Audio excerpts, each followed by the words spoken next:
Hello! So yesterday I did a video about why I moved to Bulgaria, and today I thought I should also mention a couple of challenges that Bulgaria's got. So I'm just going to mention a few. I'm sure there's more that I haven't encountered yet or different ones that other people encounter and I just don't. But these are the ones that I've encountered, so I thought they're worth sharing for sure. The first one that I find a little bit annoying in Bulgaria is that if you want to post something, you actually need to open your parcel in the post office and they need to check what it is and then write it on the parcel so that it is declared on the outside of the parcel so everybody knows what is in the parcel.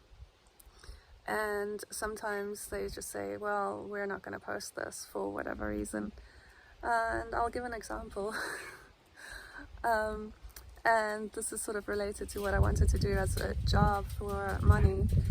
I wanted to make herbal tinctures and reishi medicinal tinctures, and I sold them through Etsy. And I went to the post office and I said I'd like to send this little 50ml bottle of reishi tincture to Switzerland. And two of the post offices said, no, we won't send this. It's just not possible. You cannot send liquids, or they just gave reasons like, yeah, one of them said no liquids and the other one said, our post office is too small, you need to go to a bigger post office. So basically in a capital city like Varna or Sofia or Plovdiv, you know, a bigger city. Nice, Madge. So that was a little bit of a surprise for me, because when I was posting them in Germany, you basically go to the post office, you say, I'd like to post this parcel. You do not need to open the parcel, you just basically pay the money and they post it to wherever you want it posted to. So it's a bit of a challenge to post things here. If you're posting just normal stuff like letters, it's probably okay. If you want to post herbal tinctures made with a double extraction, alcohol, water method, a small issue. So yeah, that's definitely the first challenge that's come to mind. The second issue is if you do not find something here in rural Bulgaria, if you're in a city, you will probably find anything you could ever want. But if you're in rural Bulgaria, sometimes you won't find a certain thing that you're used to getting in other countries. And Amazon is pretty good, just having everything really, whatever you might be looking for. It's a very big marketplace, as you know. I think Amazon Germany is the biggest marketplace, or at least equal to UK. I'm not really sure. Though obviously America is, but I'm not really considering America. They're a bit far off. In any case, the delivery times from Amazon are pretty long, because what I do is I actually use a middleman. So I get Amazon to deliver it to a German address, and then from the German address I get this middle delivery service to deliver it to my local account post office, and then I'll go and pick it up from there.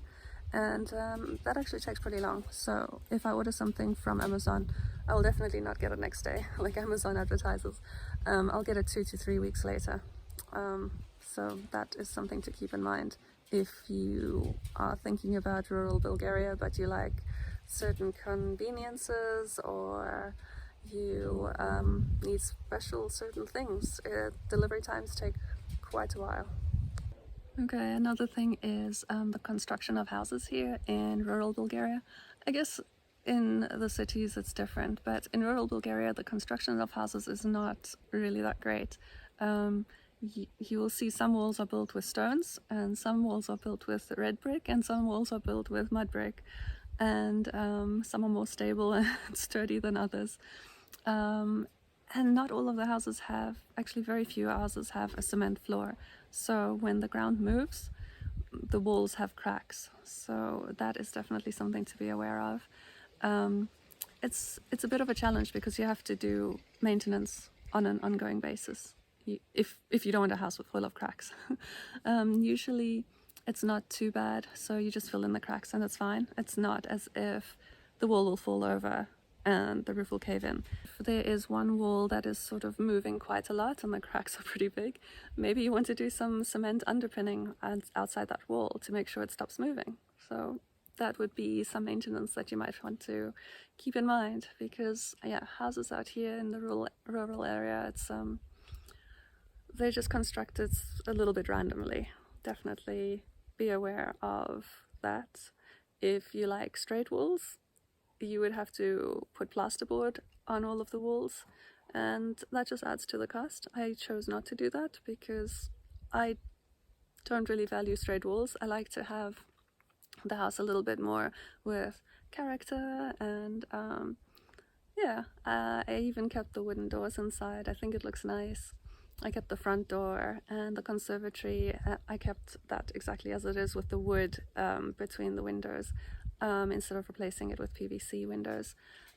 Double glazed. I did do double glazing in the other rooms because it is just more efficient with heat, and keeping out the heat in summer, keeping the warmth in winter, so that's pretty good.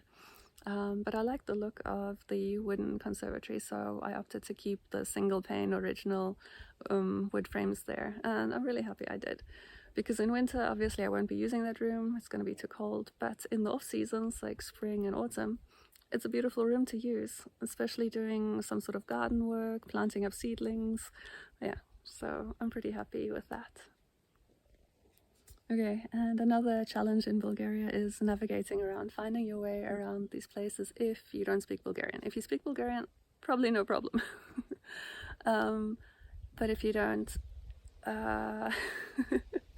it's a little bit of a challenge.